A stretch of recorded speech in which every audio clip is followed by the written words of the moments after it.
कुछ दिन गुजर राघव की जॉब कन्फर्म हो गई। सैलरी भी काफ़ी अच्छी थी। सिमरन बहुत खुश थी। सिमरन के बाद राघव ने माँ से बात की कि माँ, सिमरन अलग रहना चाहती है। जिस कंपनी में मुझे जॉब मिली है वह मुझे घर भी दे रही है। आप लोगों को मैं हर महीने खर्चा देता रहूँगा। श्याम पास बैठा हुआ था। माँ कुछ कहने लगी लेकिन श्याम मुस्कुराते हुए बोला, अरे भाई कोई बात नहीं, भाभी अपने माँ बाप के घर लाडली होगी, हमारे साथ एडजस्ट नहीं कर पा रही ना, आप भाभी को ले जाओ, हमें कोई एतराज़ नहीं है, आप चले जाइए। राघव श्याम के साथ मिलकर बोला, तुम ध्यान से पढ़ना, मैं तुम्हें हर महीने पैसे भेज दिया करूँगा। दूसरे दिन राघव सिमरन के साथ अपने नए घर में शिफ्ट हो गया। माँ बहुत रोई थी। कैसी जालिम लड़की है, मेरे बेटे को मुझसे दूर कर दिया। श्याम माँ को समझाने लगा, आप परेशान ना हो, भाभी दूसरे घर के आई है और इन्हें अकेली रहने की आदत है, भाई समझा के ले जाइए। कुछ दिन बाद राघव की सैलरी काफ़ी अच्छी थी। सिमरन बहुत खुश थी। सिमरन अब ज़्यादातर खाना बाहर से मंगवाती थी। फ्रिज में आइसक्रीम की तरह तरह की चॉकलेटें पड़ी रहती थी। हर दूसरे दिन कभी सिमरन का भाई आ जाता था। बच्चों को लेकर तो कभी बहनें आ जाती थी। रहने सिमरन अपने घर में बहुत खुश थी। उधर शाम कॉलेज जाता, कॉलेज से वापस आता, देखता माँ खाना बना रही है। बीमार माँ दिल की मरीज थी। माँ को समझाता, माँ कितनी बार कहा है आप ना बनाया करो, खाना मैं खुद ही बना लिया करूँगा। माँ मुस्कराती है, ले भला तुम खाना क्यों बनाओगे, तुम्हारी माँ जिंदा है ना अभी। उस रात अचानक माँ की हालत खराब हो गई। श्याम बड़े भाई राघव को फोन करता रहा। राघव सोया हुआ था। सिमरन ने मोबाइल देखा, गाली देकर बोली, इस महसूस को क्या मौत पड़ गई जो इस वक्त फोन कर रहा है। मोबाइल ऑफ करके साइड पर रख दिया और सो गई। श्याम खुद अपने एक दोस्त की मदद से माँ को अस्पताल ले गया। माँ को दिल का दौरा पड़ा था। डॉक्टर श्याम से कह रहे थे, आप कितनी बार कहा है खुशहाल माहौल में रखा करो अपनी माँ को, यह कुछ ज़्यादा ही टेंशन लेती है, इसीलिए ये हालात रहती है इनकी। अब श्याम क्या बताता माँ का कौन सा दर्द खाए जा रहा। दूसरे दिन जब राघव को पता चला माँ अस्पताल में है, दिन का दौरा पड़ा है, जल्दी से अस्पताल पहुंचा। श्याम से झगड़ने लगा, मुझे बताया क्यों नहीं, माँ की हालत ख़राब है। श्याम प्यार से कहने लगा, भाई मैंने कॉल की थी लेकिन आपने कॉल अटेंड नहीं की थी, फिर नंबर बंद आ रहा था, आपका राघव के माँ पास आया। माँ आप क्यों नहीं अपना ख्याल रखती। माँ प्यार से बोली, अरे मैं बिल्कुल ठीक हूँ मेरे बच्चों। श्याम एक गिलास में जूस डालकर माँ को देने लगा। माँ प्यार से बोली, श्याम बेटा अपने भाई को एक गिलास जूस दो, देखो क्या हालत बना रही हुई है, कितना कमज़ोर हो गया ये। हाय माँ, माँ आखिर माँ ही होती है। मौत से लड़ते समय भी उसे अपने बच्चों की ही ख्याल आता है, लेकिन कौन समझे। राघव फिर घर चला गया। सिमरन माँ की तबीयत ठीक नहीं है, कुछ दिन माँ को यहाँ ले आते हैं। सिमरन मुंह बनाती हुई बोली, राघव मुझसे ये सेवा पानी नहीं होती, मैं अपनी माँ के घर जा रही हूँ, कल आप अपनी माँ को ले आना यहाँ। इधर श्याम माँ के इलाज के लिए पैसे खातिर पार्ट टाइम जॉब करने लगा था। उसने भाभी की वजह से माँ को राघव के घर भी नहीं जाने दिया। वह अपने और माँ के कपड़े खुद धोता और खुद ही खाना बनाता, बर्तन वॉश करता, झाड़ू पोंछा करता, सब कुछ। लेकिन बड़े भाई और भाभी पर अब बोझ नहीं बनना चाहता था। आज श्याम ने बहुत हार्ड काम किया था, हाथों पे छाले पड़ गए थे।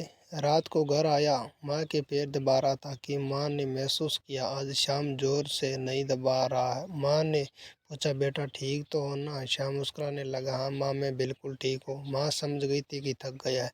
श्याम माँ कहने लगी, जा बेटा जाकर सो जा। श्याम चारपाई पर लेटा वो सो गया। जब श्याम सो रहा था माँ उठी और देखा हाथों में जख्म से श्याम के, माँ हाथ चूम कर रोने लगी, हाय मेरे बेटे, माँ सदके जाए ऊपर वाला तेरी सब मुश्किल आसान करे। माँ को बेटे का इतना दुख लगा कि वह दर्द बर्दाश्त न कर पाई और एक बार फिर दिल का दौरा पड़ने में चल बसी। माँ को राघव की जुदाई का गम खा गया। शाम सुबह को उठा, माँ उबे मुँह जमीन पर पड़ी थी। बहुत आवाज़ दी माँ को, लेकिन अब माँ कहाँ वापस आने वाली थी। माँ के जाने के बाद श्याम बहुत अकेला हो गया था। उधर राघव ने सिमरन को कहा, श्याम बेचारा अकेला रहता है, उसे अपने साथ रख लेते हैं। पहले सिमरन ने मना कर दिया और फिर राघव की जिद पर सिमरन मान गई। श्याम का हाथ पकड़कर बड़ा भाई अपने साथ अपने घर ले गया। श्याम जाना नहीं चाहता था। भाई जब माँ को साथ नहीं रख सका तो मैं क्यों रहूं? राघव ने माँ का वास्ता दिया। श्याम मान गया, साथ चला गया। भाभी को नमस्ते किया, लेकिन भाभी ने सीधे मुंह से बात तक ना की। भाभी खाना बनाती, लेकिन श्याम खाना बाहर से खाता। राघव ने बहुत समझाया, श्याम ऐसा ना किया कर, खाना घर खाया करो। श्याम मुस्कुराया, भाई मैं भाभी की जिम्मेदारी नहीं हूँ। सिमरन तो खुश थी, बाढ़ में जया नहीं खाता तो अच्छा है। श्याम कपड़े धो रहा था, सिमरन की बहन आ गई। श्याम को देखकर मुस्कुराने लगी। श्याम तुम कपड़े खुद धो रहे हो? श्याम भी मुस्कुरा कर बोला, इंसान को अपने काम खुद करने चाहिए। सिमरन ने बहन को आवाज़ दी, आजा छोटी, किस मुफ्तखोर के मुँह लग रही है?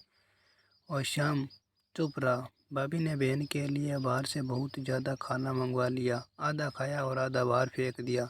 श्याम देखा तो उसे बहुत दुख हुआ। भाई बेचारा कितनी मुश्किल से कमाता है और भाभी अपने मायके वालों और अपने दोस्तों के साथ मिलकर अय्याशी करती है। श्याम ने भाभी को समझाना चाहा, लेकिन भाभी एक बात कहूँ, राघव भाई को मैंने एक पिता की तरह देखा है। वह बहुत दुख देख चुके हैं, बहुत बुरा वक्त झेला हुआ है। हमने पापा के जाने के बाद भाई बहुत मुश्किल से कमाते हैं और पापा इस तरह अय्याशी करती है।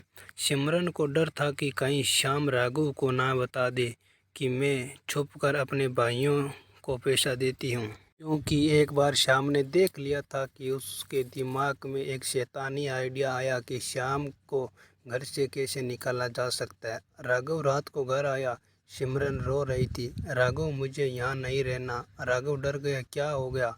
अब सिमरन रोते हुए बोली, आपका भाई श्याम। राघव हैरत से सिमरन की तरफ देखने लगा, क्या कर दिया मैंने भाई ने? आज मेरी छोटी बहन जब नहा रही थी तो आपका भाई चुप कर उसे देख रहा था। मैंने उसे देख लिया तो वह मेरी तरफ भी अजीब नज़रों से देखता है। राघव गाली देकर बोला, बकवास ना करो सिमरन। सिमरन रोते हुए बोली, अगर मेरे भाइयों को यह पता चला तो तुम्हारे और तुम्हारे भाई के लिए बहुत बुरा होगा। राघव मैं झूठ नहीं बोल रही हूँ। राघव सिमरन के आंसू देखकर समझ गया कि सिमरन सच बोल रही है। श्याम घर आया तो राघव ने श्याम के मुंह पर थप्पड़ दे मारा। कुत्ते इंसान, दफा हो जा मेरे घर से।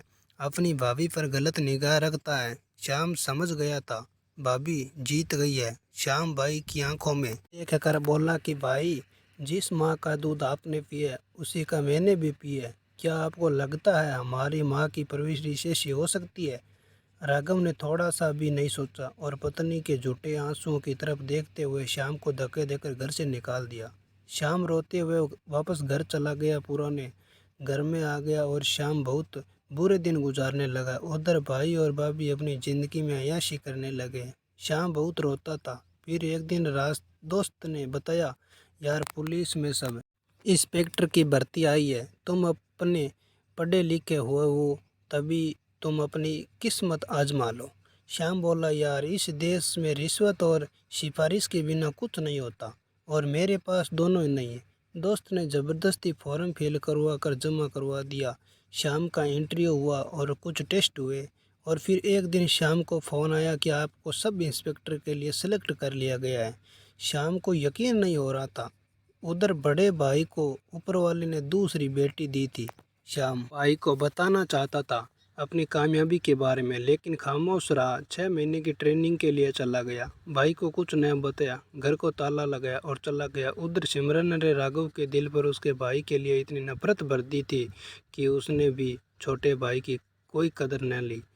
फिर किस्मत ने रंग बदला, उस ईश्वर ने किस्मत का खेल रचा। वक्त की आंधी चली। सिमरन राघव से कह रही थी, अब बाइक बेचकर एक गाड़ी ले लो प्लीज। राघव ने मुस्कराते हुए, ठीक है, मैं कंपनी से कुछ लोन लेकर गाड़ी ले लेता हूँ। राघव ऑफिस के लिए घर से निकला और रोड पर एक बाइक चला रहा था कि अचानक एक ट्रक से टक्कर हो गई और मौके पर ही उसकी मौत हो गई। कुछ लोग उसकी लाश उठाकर घर ले जाए। सिमरन ने देखा तो उस पर कयामत छूट पड़ी। उसे तो एक शाम का ही कुछ पता नहीं था। अंतिम संस्कार के बाद कंपनी ने कुछ पैसे देकर घर जो दिया हुआ था वापस ले लिया और सिमरन रो रो कर पागल होने लगी थी। 2 छोटी बच्चियों की जिम्मेदारी आ गई थी। पल भर में जिंदगी कैसे बदल जाती है। सिमरन अपनी माँ के घर आ गई। अभी 1 महीना गुजर गया था कि सिमरन की भाभियाँ ताने देने लगी थी। सिमरन कोई नौकरी धंधा कर लो, हम लोग तुम्हारा खर्च बर्दाश्त नहीं कर सकते। सिमरन छुप छुप कर बहुत रोती थी। भाई भी मुंह तोड़ने लगे थे। भाभियाँ बात बात पर ताने देती थी। मोहताजी की ज़िंदगी क्या होती है सिमरन समझ रही थी।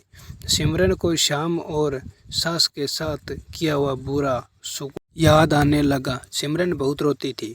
ऊपर वाले मुझे माफ़ कर दे, मुझसे पाप हो गया। बेचारे श्याम पर क्या इल्ज़ाम लगाया था। भाई ने सिमरन से जान छुड़ाने के लिए एक 50 लाख का बूढ़ा देखा।